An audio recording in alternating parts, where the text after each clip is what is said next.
ભાવનગર મહાનગરપાલિકા દ્વારા ગઢેચી નદીના વોટર બોડી નીચે આવતા સ્થાનિક રહેણાંકીઓને આધાર પુરાવાને પગલે નોટિસો પાઠવી છે અને 7 દિવસમાં જવાબ માંગ્યો છે।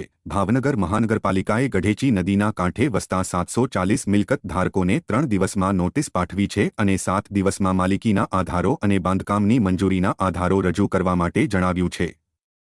જો કે ત્યારબાદ આધાર પુરાવા ન હોય તો મહાનગરપાલિકા કાર્યવાહી કરી શકે છે।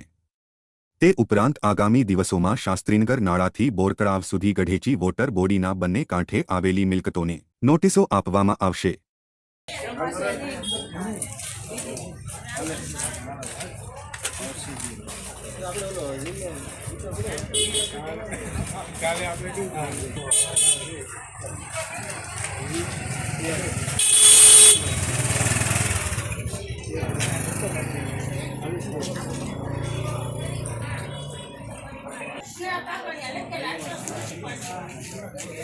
આજે સહિત